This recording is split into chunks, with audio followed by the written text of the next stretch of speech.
Welcome to the Catrice Root Show, and I am here with Chivona Newsome. Introduce yourself to the audience, where you're from. Hi, Catrice. Thank you for having me. My name is Chivona Newsome. I'm the co-founder of Black Lives Matter Greater New York, and I'm a Bronx girl. Oh, okay. And I just want to know, what inspired you to create the Black Lives Matter Greater New York organization? Well, we were doing work. We had actually did this pretty popular campaign called I Ain't Voting Until Black Lives Matter. So we had protested the RNC out in Ohio, and me and my brother got back. Hawk Newsome, he's our chairman and also the co-founder. And there was a Black Lives Matter New York City happening, but we felt there was more. We felt that more radical and revolutionary tactics were needed.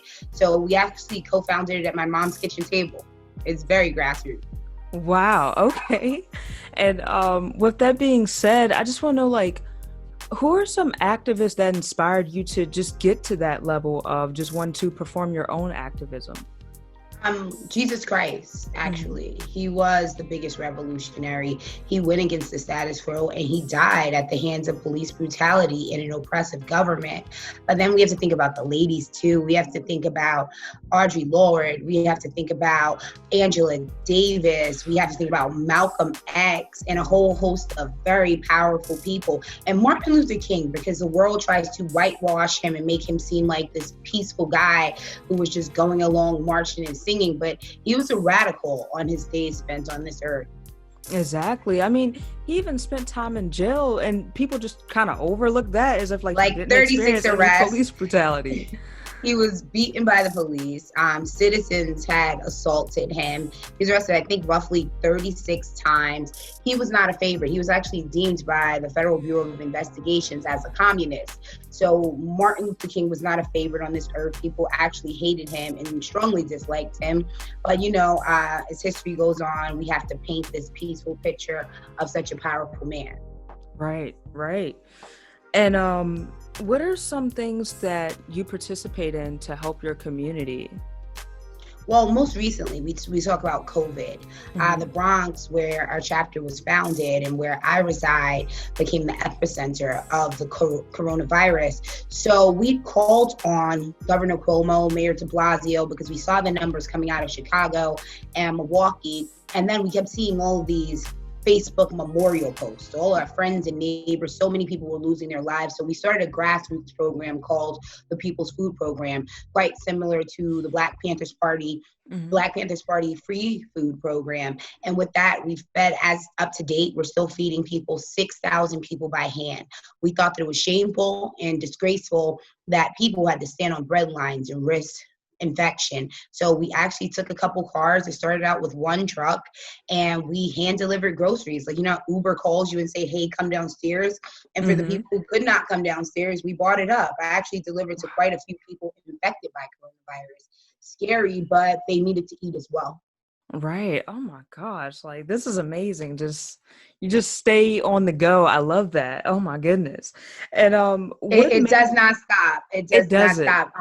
Once I get off this call with you, me and the team are going to head down to City Hall here in New York City because there's an Occupy City Hall happening and we're calling for the defunding of the New York City Police Department. So yesterday was Pride March. We've been fighting injustices, releasing legislative packages. I don't think at this point I know how to relax. The team is telling me, hey, take a few days off. I might book something somewhere, but I love to be in the midst of it all. Right. I mean, just keep on going, because sometimes I feel like we all need people like you around to you got to keep things in motion if you want to get stuff done. I love seeing that in you, And speaking of that. And right now it's such a pivotal point. What your viewers may not know is this is the largest civil rights movement to ever happen. This is happening globally. I'm getting calls out of Tel Aviv, out of Denmark, out of Australia, and we see everything happening. I actually was on the ground shortly after George Floyd had lost his life, but everyone is galvanized, everyone's mobilized, and this oppressive system is starting to pass laws to protect people like us. So we can't stop right now. Exactly. We got to keep on going. And speaking of that, what made you want to go to the next level of running for Congress? Like, just what gave you that extra push? Like, And I still have that same push. I haven't quite ruled out making another run. mm-hmm, It's only tomorrow will make a whole week since it ended. I'm giving myself time, if that's possible, to process. But you get tired of begging politicians to do the right thing. You get mm-hmm. tired of them not passing legislation, not writing laws that affect the people of their community. So at some point, you become tired of waiting. You get tired of asking, and you become the change that you want to see. All right. And that was actually something else that I was going to ask you was, uh, do you think about running for any other positions in the future? When I got into this race, I told myself if we did not win, I would never do it again. But now I never thought, yes, I'll be frank, I never thought that a loser of an election would receive so much love. Mm-hmm. People keep sending encouragement. My family wants me to run. The team wants me to run again. So I feel like I may have to answer the call of the people. And so many strangers have reached out. So many people were inspired by this race. The community was inspired. So I know it's rough. It will be another sacrifice. I was on the campaign trail for roughly 14 months. But the people were calling. So I guess I have a couple more weeks to figure out my next move, right? Right. So we'll see. And I just want to know from a leader perspective, what are some changes you think that this country, and not just this country, but just the entire world needs to make in order to make a change for the better? I think that we have taken the first step, and it was with the unfortunate murder of our good brother, George Floyd. Mm-hmm. And I think that people saw Black people as human. I don't believe in equality because equality is a myth. I do Mm-hmm. believe in legislation because that's how we are free. Women like you and me would still be on someone's plantation.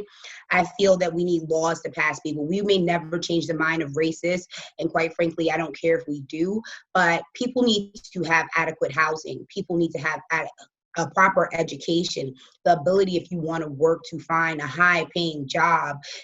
You need to be taught your history in school. You need to be Mm-hmm. able to drive your car, walk down the street without being brutalized or murdered by an oppressive police force. So I feel that the world's taking the first steps towards that, but we can't take our foot off the system's neck. We can't give up. I think we shocked the world, this movement, if I can Yes. speak for everybody in it. They thought that when they arrested the murderers of George Floyd, we would stop. They thought that if they passed one law for Breonna Taylor, even though there have been no arrests made, that we would stop. No, we are not stopping, and we are taking down every single part of this corrupt and oppressive system. And I hope that no one grows tired until we get what we deserve. And that includes reparations, that includes free healthcare for all, that includes environmental injustice. Yes. Oh my gosh. Like you just covered it all. I was about to ask some more questions. Thank you. Oh my gosh. And you're so right. Like, I love the fact that, like you said, this movement that's going on right now has not like it's like one of the biggest civil rights movement and like ever, Of all and it has time, not ever. stopped, and I really love the fact that, after the George Floyd situation, after they arrested the officers, people are still out here getting work done. Like it's not stopping. And I'm like, because like for years we've seen uh Trayvon Martin, Mike Brown, like everybody, Michael Brown, everybody, they march for a little while, they do a little something, and then everybody forgets about it. But it's like this time nobody is like stopping, and I love it. Yeah, and I think that now is the absolute time for it. It's because we know, I think the general consensus is if we stop, the atrocities and injustices that Black, brown, and all marginalized people face will continue. We also need to fight for Black trans women. We can't forget them in this fight. We need to fight for immigrants because people, I know the mainstream media likes to cover immigrants being people just south of the border, but there's a large percentage of Black people who are not on a clear and defined path to citizenship because there have been no real laws passed in 25 years. I think everyone who has been oppressed by this American government and the system has joined forces, and we're demanding all our rights. We want them all, not like right now. Hmm. Like, and if America wants to do something, it's in its power to do so. So gone are the days, and I'm grateful for our ancestors who have paved the way. But this new generation, be it millennials and Generation Z, we're not waiting. You Mm-mm. can't pacify us with any more good speeches and good chats and promises of what's to come to silence us. And I think that we've picked up the consistency of the original civil rights movement because the bus strikes didn't happen overnight. People Mm-mm. were marching for months after Rosa Parks took a stand. Martin Luther King was working on voting rights for years. Yes, we are getting justice and we've gotten a few of the laws that we called for passed, but I'm proud to see this new generation staying true and staying strong as our ancestors did. Right.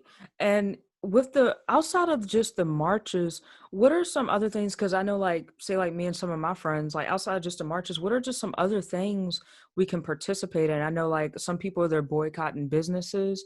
Mhm. Just what are some just other avenues we can get involved in as well? You can absolutely support your small Black and brown businesses. That puts money in our economy. And after this COVID pandemic, it's absolutely necessary. Mm-hmm. You can contact your state legislator, your federal legislator, your city legislator, and put the pressure on them. When you see an injustice happening, please use your social media platforms to help and assist in things going viral because we see when there's public awareness, there's a change. But then on a smaller note, help your community. Mm-hmm. Are there any old people in your neighborhood who need your help? Are there any young kids that you can help out and you can mentor? Start an art project. What I like to tell people, yes, I enjoy being on the front lines. I am a bullhorn and t-shirt girl. I take pride in standing at the vanguard, even if that means surveillance, that means police brutality, and all the things that come from it. And I would never tell anyone that you have to follow my model of activism. When we have writers as a part of this community, we have tech geeks who are part of this community, we have people who take pictures who are part. So whatever passion that you and your following may have, or whatever you can do to contribute to our community and uplift our community, I would suggest you doing that. Perfect. Thank you. Like, you just gave me some advice, and I'm about to look into some legislation and all that now. Yeah, go for it. What I would advise you and your audience to check out is the Black Act. You can find it on Black Opportunities page, or the link is in my social media bio. Okay. It's still my campaign page is still up, ChivonaNewsome.com. And if you check out issues, this was a package that we had unleashed, me in conjunction with Black Lives Matter Greater New York and some other policy experts.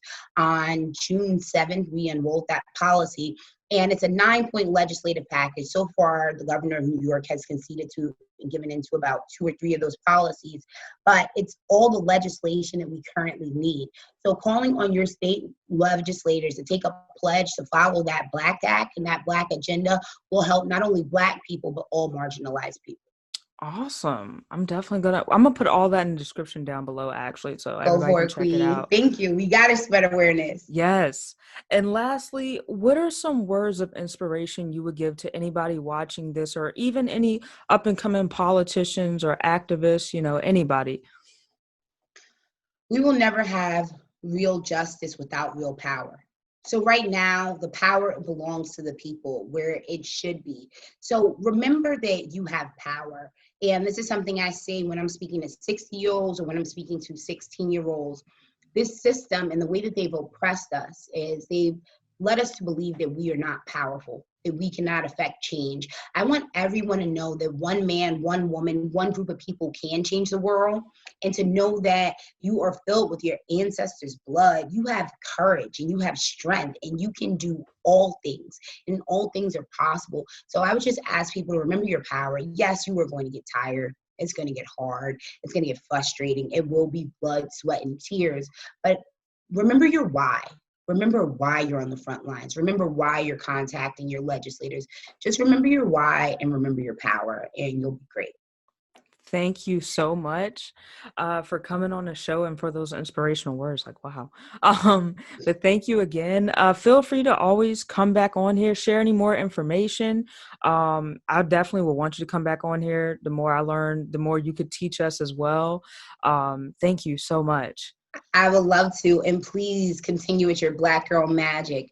We need people like you because whoever controls the media controls the narrative. So having someone like you who's using their platform to spread the good word and spread the knowledge, I'm thankful to you, Queen. Now, thank you. Thank you.